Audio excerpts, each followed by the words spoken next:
You're listening to the Radcast, a top 25 worldwide business podcast. If it's radical, we cover it.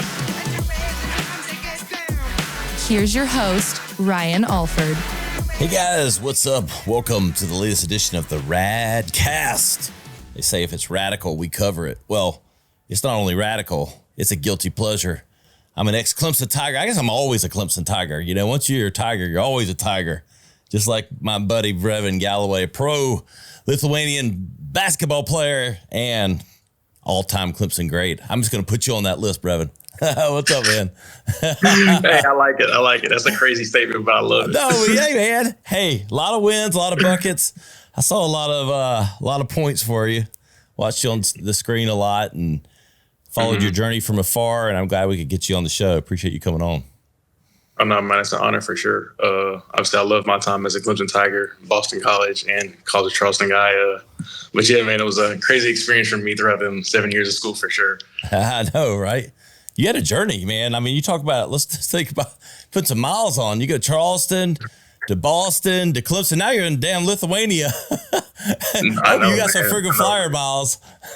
Oh yeah, man, it's crazy. You know, I think about everything that I've been through. It's been fun nonetheless, and it's made me who I am as an individual. So I can't do nothing but be grateful for everything that I've experienced and hit head on, because it's been a wild ride for sure.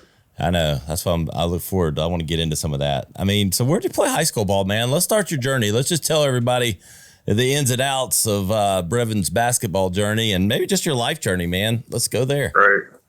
Yeah, so I'm originally from Anderson, South Carolina. I went to T.O. Hanna for 3 years, and then I transferred to Seneca High School, which was near Clemson, about 15 minutes away from Clemson.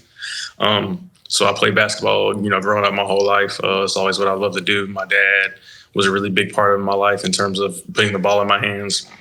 So with that being said, I was always around it. He played at a high level, and he was known as a very, very good shooter as well. So obviously the game was just kind of in me since a young kid. And then, you know, obviously I was able to grow into a good player, decent player, I would have to say, and make a name for myself along those lines. So basketball has been nothing but great to me. It's been taught me through a lot of adversity, you know, taught me how to be a man, taught me how to grow up and, you know, just become who I've become. So I'm thankful for it. What led you to Charleston? I mean, I imagine it's a recruiting thing, who recruited you, who didn't, all that. But how was your time down in Charleston? Charleston was great. That was my first spot, and I went because of Coach Earl Grant. Earl Grant was an assistant at Clemson during the time period before he got the job at Charleston. So I already had built a relationship with him since Clemson was recruiting me. And then once he got the job at Charleston, it was kind of like an easy decision. I already knew where I wanted to go and spend my 4 years. I trusted him. My dad was really, really good friends with him growing up. And, you know, I think throughout after college, that's whenever they met. So yeah, he already had a relationship with him built, so it was pretty much just kind of an easy yes at that point. What's it like being, you know, you're College of Charleston, playing D1 basketball? I heard there's some pretty good co-eds down in Charleston. Were you like a big man on campus? Like, how was it? You know, like, I'll be honest, like growing up, when, you know, going to Clemson, it was like, we was like, go to Charleston, like all the pretty girls go to Charleston and stuff. So when I hear when D1 athletes go there, I'm like, we're just distractions between the beach and all that. I mean, were you able to keep your head on straight? I imagine you did, since you ended up doing so well. But like, right. What was the college experience like? That's what's wild though, because obviously when people see my social media and they obviously get a glimpse of me through that lens, like they don't, like I'm not that type of person at all. Like people think I'm just outgoing, bar hopper, party animal, and I'm not that way at all. Like I would much rather chill in the crib, watch Netflix, watch Love Island, watch something like that. Too Hot to Handle, something like that. Me and my wife, we love those type of shows. So that's what we would rather do. Like I maybe had probably went out 3-4 weekends of my college career, and that's whenever we made that tournament run. Yeah. And we made the NCAA tournament in Charleston that one season. That was the most fun, just because obviously the city was just loving us at that time period. So why not go out and experience that? But the nights that I did go out with my teammates and stuff were lots of fun for sure. And obviously those are nights that I remember forever. But yeah, it wasn't that crazy like people might think it might have been, for real. Yeah. Well, that's what I always thought, like, you know, it's hard enough, like some of the distractions when you're playing and, you know, and the attention you get and all that. But like, then going to a school that's like has so many things going on, like a city like Charleston and stuff, you know, but I guess it helps if you're naturally not attracted to it to stay away from it. Right, exactly. Especially, I mean, like you said, it was Charleston. This kind of just presents itself there. So I had to make sure to stay in the crib and stay focused. But at the same time, I did have my nights whenever I did go out into the city and explore things. But, you know, that was just me being an 18-year-old, 19-year-old kid at the time, you know, just finally getting out the house. That's good, man. Then we venture up to Boston College. Talk to me about that, you know, getting up there. That was definitely had to have been a cultural change, I would think. I mean, it's just different, you know, up north. Yeah, Boston College, I think that's probably the place where I think I matured the most, just from the position that I was in my life. Like I said, I just had torn my ACL and I just gained a whole bunch of weight going through that injury and going through that surgery process. So by the time that I got to Boston College, it was pretty much just me trying to play catch up with everybody. And from that point on, it's kind of what my whole career was in Boston College. Just trying to play catch up with my peers, trying to make sure that I'm in shape, trying to make sure that I can be healthy again, because that's really all that I was on my mind during in Boston College. What do you think, like, for people, you know, listening, that you got a lot of people watching, you know, on TV, and everybody thinks they know, maybe they think they know and understand what it's like to be a D1 athlete. You know, you know, when you get hurt, the rehab or the practices and the structure and all that. Like, walk us through, you know, maybe even through the lens at like BC and we'll get to Clemson, but like just the ins and outs of that, something that maybe people don't totally understand with what it's like. Oh, yeah. Well, I mean, as a college athlete in general, you definitely have more bad days than good. I think that's one thing that people kind of need to know going into it, because not every day is going to be roses and sunshines. There's going to be a lot of storms that you have to face and, you know, just face head on early in your career. And like, I feel like that matured me for later on. But yeah, I think the biggest thing with just being a college athlete is just like really just overcoming adversity, because that's what it comes down to. I mean, when I think about my toughest moments at Boston College, just what I had to go through from a mental health standpoint, from dealing with depression, anxiety, and the suicidal thoughts, like people don't realize that we're actually people too, and we have feelings and we have needs that we need to attend to, in this other than just performing stuff on the court, because that's all the world sees. The world just sees how many points we have, how many threes we missed, and that's all the DMs I get. I never get any supportive DMs about, you know, checking in on you, how are you doing, like when your real life stuff, real life problems. So I feel like that's just the common thing that college athletes have to deal with, is just they treat us like superheroes, and like we can handle criticism any kind of way. We can, you know, deal with anything that pops up. We're just supposed to be able to just deal with it, and we're not supposed to pretty much let it affect us. And I feel like that's probably the biggest thing that I learned throughout my college career, was just like, it's okay not to be okay, and it's okay to speak up about it and actually like let the world know that you're not okay. And you may get backlash for it, which I do get on my socials, but at the same time, the small percentage that I can affect in a positive way is what I'm going for. That's powerful, man. And I think what's interesting to me, hearing you talk, it makes me think of like the game within the game. Like the fans and us, we think of, okay, Boston College versus Duke, and like you're playing the opponent, and it's always right. Okay, like you're always going against the opponent. But getting into the personal side, like what you just described, and then I'll even add in a dynamic of competition within the team. Like you're going against you're going against the opponent any given day or night. But right. Every day you've got yourself, your team, maybe that freshman teammate that just came on that you like him, but he's vying for your time. There's a lot of factors in the game within the game, right? Oh yeah, and that's really what makes it stressful, because it's not like, obviously your teammates are supposed to be your brothers, but then at the same time you want to outshine your brother, because at the same time you want to be able to make sure that I'm gonna be good at the end of the day too. Yeah. So it's like it's a lot of battles. Yeah, like, right? It's a lot of battles that you have to like pick and choose, like which one is really, you know, which one's the one you really want to put all your effort and energy into and fight for. So yeah, those are just decisions that you have to make on a daily basis, though, for real. I played basketball growing up. My kids play basketball, and so I know the game, and I'll admit, like I think back to when I played, I was going to get my points. You know what I mean? Like I was for the team too. I was a team guy, but so it's right. But it's an interesting dynamic, isn't it, man? Like with basketball, because no, it is, because you're for the team and you want to win, right. But you want to score too, because you know you have ability. That's a really interesting dynamic, I think, about basketball in particular. That's like, not definitely right. How do you balance those two? especially for me at this point in my career, because this is going to be the first time that I'll play point guard. Obviously, throughout my college career, I've been a shooter. I've been known as a shooter driver. So for me to play point guard now, I've had to kind of shift my whole mindset to kind of be more selfless instead of just try to shoot and score. But I feel like I've adjusted to it well because my personality is giving. Like, I feel like that's just what I do naturally. So me giving up the ball is easier than most people probably. Yeah. But yeah, with that being said, it is a tough task though, especially like whenever your role on the team is to score. Like, that's the last thing you want to do is just pass or give up an opportunity to score. Yeah. or like a give up a nice little Instagram. You want to see those double digits on you by your name. Oh yeah, right? Of course. I mean, we're all human beings. You want to be able to post on your Instagram that you had 25 tonight. Like, that's a great thing to post. Like, people love to do that. Well, thankfully you had a lot of those 20-point nights transitioning to where, you know, all great things happen. That's Clemson. You know, you come to Clemson. Clemson's in desperate need of a shooter. You provide that and then some. What was it like playing for Brad Brownell?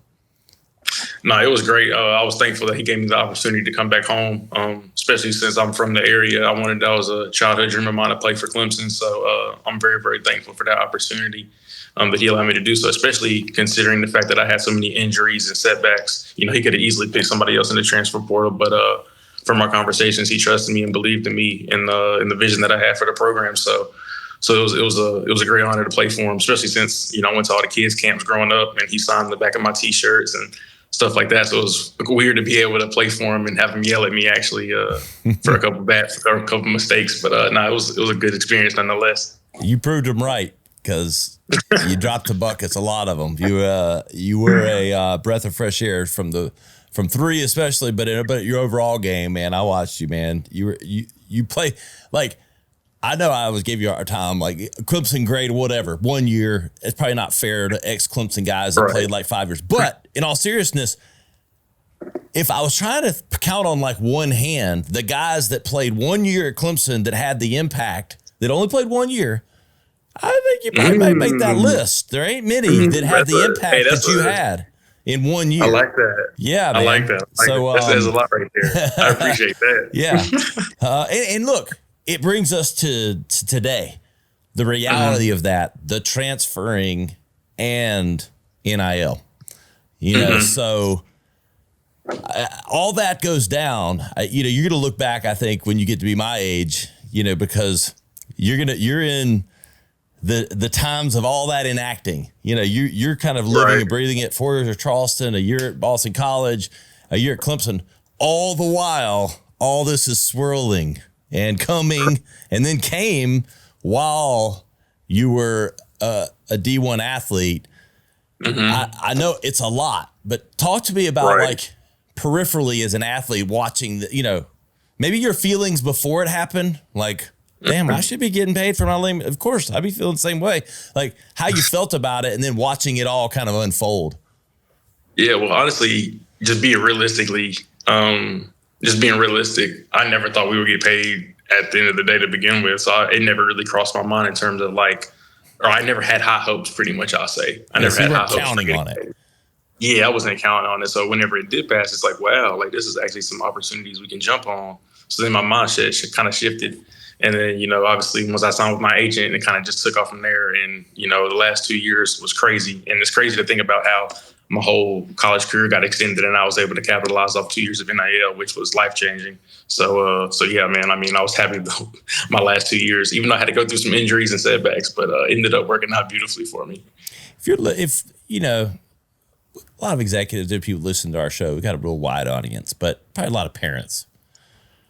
You know, for parents out there that are curious about this, like what advice, now that you've lived and breathed it, you probably even, you did well, you have done well. I want to talk about what you can talk about, but like in that regard, but you know, how should parents think about this and how could they be starting to maximize their children that have the talent to maybe get this kind of attention and be a D1 and all that? Like, is there advice that you'd give them or the athlete? I think from a parent's perspective, I guess don't force it on your kids in terms of trying to hope for it, because obviously, like, getting NIL deals, I hate to say it, but it's just not fair in terms of who gets them and who doesn't, just because it all comes down to attention, social media clout, and followers, and you know how it is nowadays. If you can't really make anybody else attention or bring anybody else in money, you're probably not going to get those deals. So with that being said, obviously, if you have the platform for it and if you love social media and you like doing that type of stuff, then yeah, go ahead and go all in for it. But if not, and you kind of just want to make some extra money on the side and your kid doesn't really want to give all in for it, then don't do it, because then it's going to end up just ruining y'all's relationship probably if you're forcing it on somebody.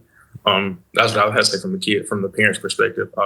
And from the kids' perspective, like I said, like obviously if you want a little bit of extra money in your pocket, you can get out of your comfort zone, make a couple TikToks, make a couple Instagram stories, and hey, you might get some free food, free clothes, free gear, like whatever it may be. Like obviously I said, like the elite of the elites get money, but for their content. But like I said, those are select few. But yeah, I mean, you got to just really just do what you want to do. Obviously, if you want to get out of your comfort zone, you can. But like at the end of the day, just do whatever your heart wants. Yeah, it's become fascinating to me, this balance between being the content creator and being the superstar athlete. Those two are very different. Right. Those two are very different things, right? Bro, it's like it's two different worlds. It's two different worlds. For am real. I an actor or am I an athlete? They don't always come together, right? It never does. And then like especially people in the comments and people on social media in general, like they treat you like one or the other. Like so some comments I'll be like, okay, yeah, some people view me as an athlete, some people view me as a goofy content creator. So I have to live with that, obviously, because that's just what the position I put myself in. But still, at the end of the day, it's funny to think about like how really people treat you differently based off how they view you. They do. I mean, and you know, like it, love it or hate it. I mean, social media is here, and you know, it brings, if you can get your arms around it and embrace it, it brings a lot of opportunity, you know? Oh yeah. That's the thing. But it can have the impact negative too with mental health and all that. So it's like, so you got to be able to compartmentalize it, right? Exactly. And that's where I've had to learn. And that's where I feel like I matured and grew during my time period in Boston, because obviously I got on social media, and that was whenever I was at my lowest in terms of my weight, my like depression, my suicidal thoughts, mental health. That's whenever I was fighting for my life pretty much.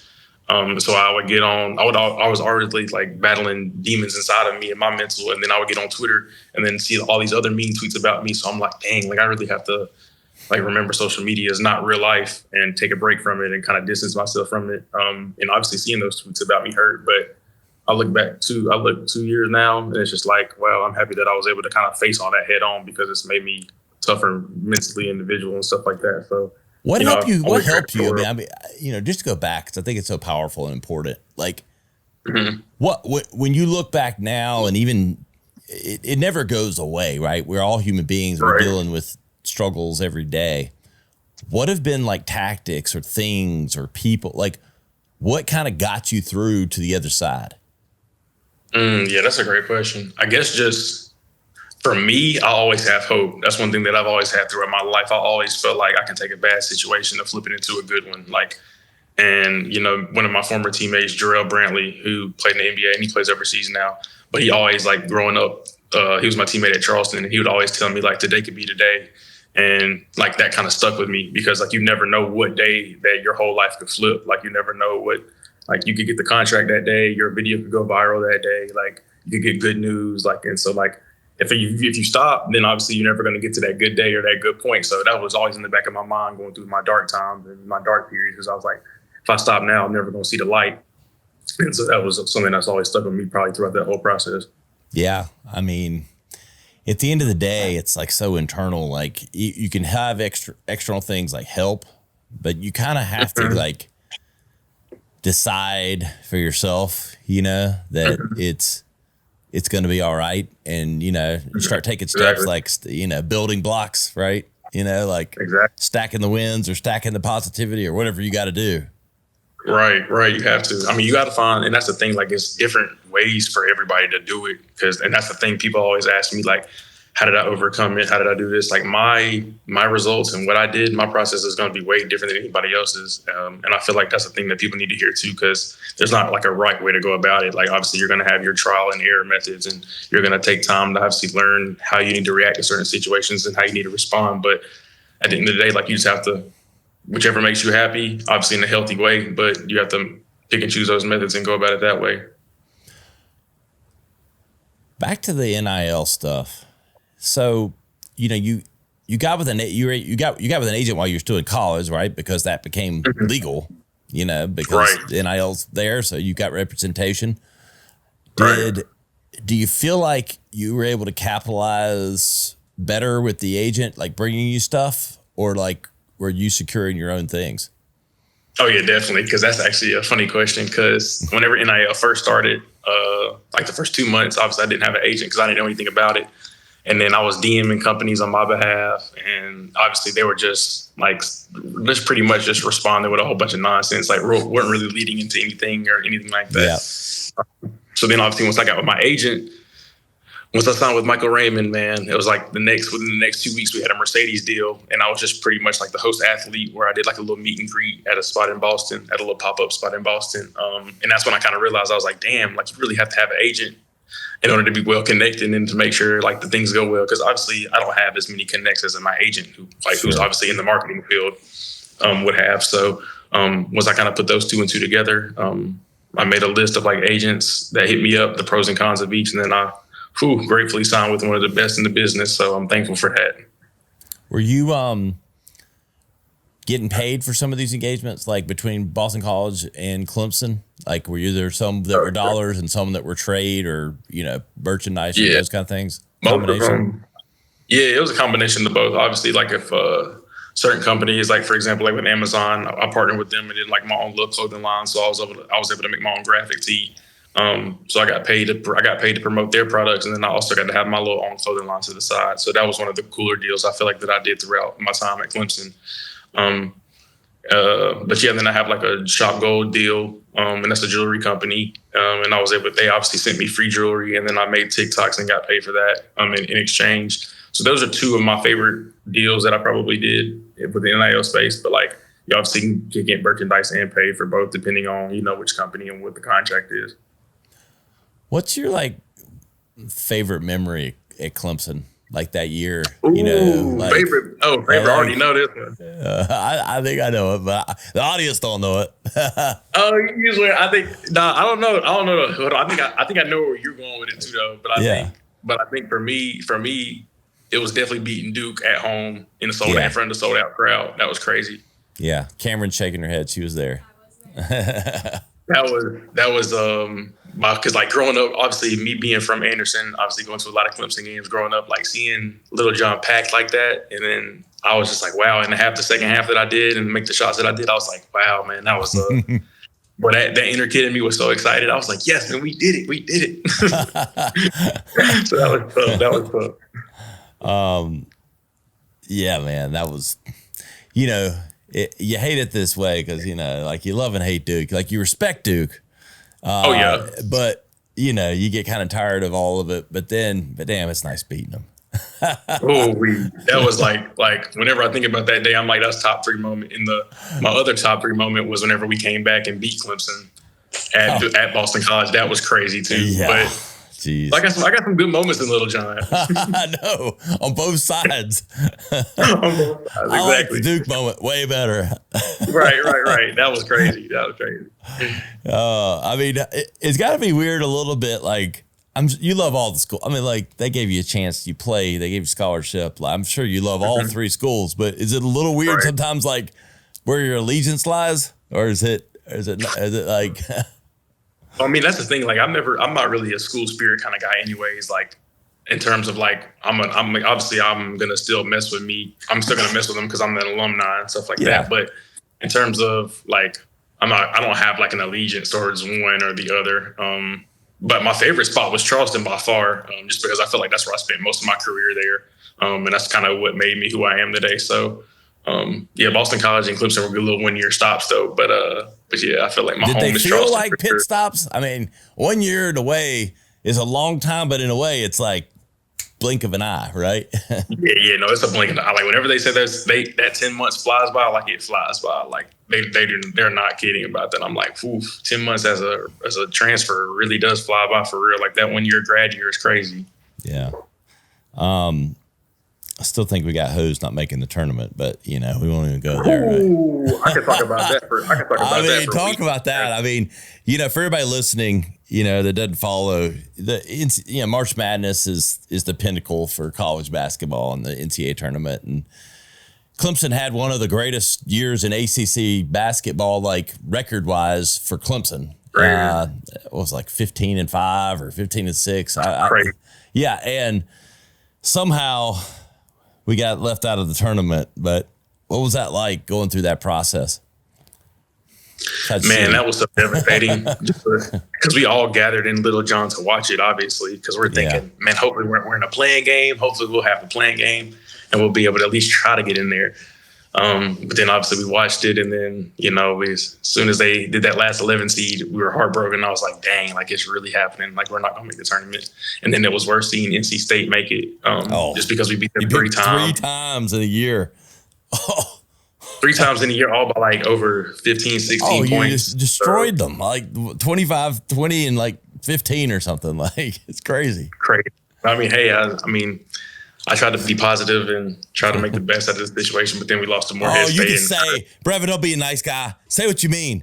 It was bullshit. It was just so, I was like, because I always ask myself, like, for like the next week, I was just like, how does that happen? Like, how does that happen? But we tried to end it right with Morehead State, but then that season ended abruptly. So, now I'm a pro. I felt like that was I don't even know, but it's young guys. I'm sure you got pumped up and told yourself, we'll go prove them wrong, but let's be honest. It's not the same energy. Yeah, it wasn't the same energy. Yeah, and, you probably still should have won, but I don't even think most Clemson fans were just like, shit, like. Exactly. Not invited tournament. Come on. No offense to NIT. but it was just like for what we thought we were going to get, and then what actually happened was crazy. So what's it been like leaving Clemson, now playing pro ball in Lithuania? Like, talk to me about that process and the transition. So obviously it's a night and day difference in terms of just like the culture and everything. Obviously I'm out here, I can't understand anything they're saying. So I just had to use Google Translate a good bit. But other than that, like the people are really, really nice and welcoming. The city that I'm in Lithuania is called Kėdainiai. So it's about the same size as Clemson. So it's not like it's really that big in terms of like a size difference. But yeah, it's been great out here. Obviously, I got to get adjusted to the food. There's no, Bojangles. There's no McDonald's, no Wendy's. They got a McDonald's, but it's an hour away. But I'm a fast food guy, so I really, really, really love and miss my fast food. But other than that, I feel like it's been at the end of the day, we're just playing basketball with a whole bunch of guys. Obviously, still got the same type of vibe in the locker room. But I'm a professional now, so it's a little bit more on the line in terms of, the league that we're playing in. I'm in the top league in Lithuania.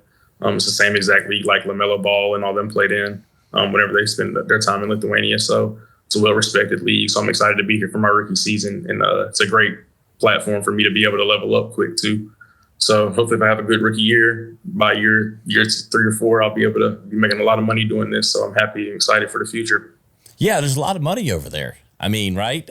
Talk to people, a lot of people know the NBA, they know, I guess the C League, I don't know. But like there's a lot of fans and support for basketball overseas. Oh yeah, definitely. Especially it depends on what country you land in. But like Serbia is crazy. Basketball is really, really crazy. I'm trying to think where else. Like leagues in Spain, the EuroLeague. Like it's really, really high level basketball over here. And there's a lot of NBA guys coming over here playing too. Obviously, once they kind of get later on in their careers. But there's a lot of big names and money to be made over here, overseas basketball for sure. When did your season start?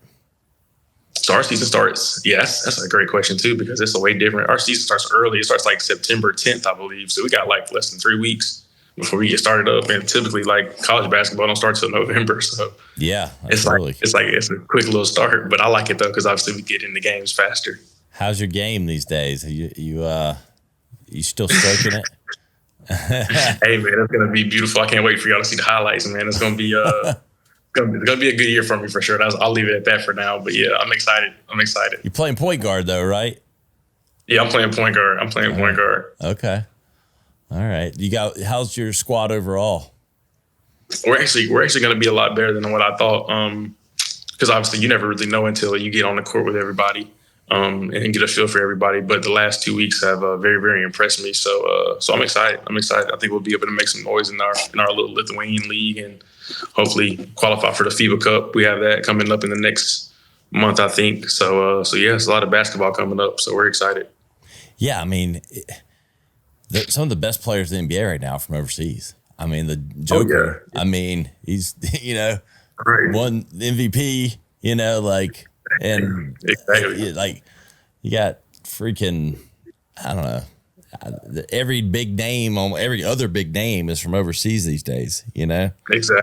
So the basketball competition is high over there. I mean, and I'm sure you're feeling that or seeing it, like the skill. Mm-hmm. Oh yeah, definitely. Because that's the biggest thing. Is obviously the NBA would be lovely to play in, but at the same time, I want to make sure that I'm able to play and not because obviously I could have fought for an NBA spot or this and that, but would I have played? Probably not. And I want to make sure that I'm able to play and actually enjoy my career while I can, because that's what's really matters. And like you said, the competition and respect over here is big. So it's not like you're just playing against 40-year-old men. Now you're playing against some elite guys. Yeah. Brevin, where is it all headed, man? What's if you got your crystal ball and you and we all got to write our own story. We know you're going to be putting the effort in. We know you got the game, but obviously shit happens that you can't control. But what's next 5 or 10 years? I mean, just live that pro basketball dream and go as far as you can. Where you want to go with your career and everything. Definitely. So I definitely want to play the top level ball over in Europe if possible. I want to play in the EuroLeague. I kind of want to be known as a dominant guard overseas. That's just what I envision for myself. I want to be an international celebrity as well, with the social media life and, TikTok and doing all that type of stuff. Cause I love content and I feel like that's another half of me that I have to be able to do in order for me to be fully happy. So I just want to be on top of the basketball stuff, be on top of this content creator stuff, and kind of want to be known for overseas basketball because I feel like there's not a lot of content creators that are doing overseas basketball content. So the last few videos I've made this past couple of weeks have did well numbers on social media. So I'm excited to start that journey as well in terms of that. So yeah, I'm excited for everything.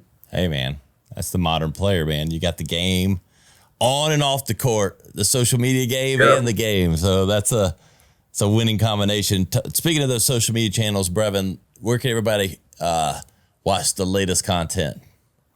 Yeah, so I think all my platforms are Brevin Galloway. I think I'm Brevin Galloway on every single platform because I want to make sure that we limit the confusion. Yeah, that's smart. Hey, you're way ahead. As a marketing guy, you got it put together. Yeah, you don't need that. Brevin 2743 Galloway #1. It sounds cool, but it gets confusing. It hurts your SEO too.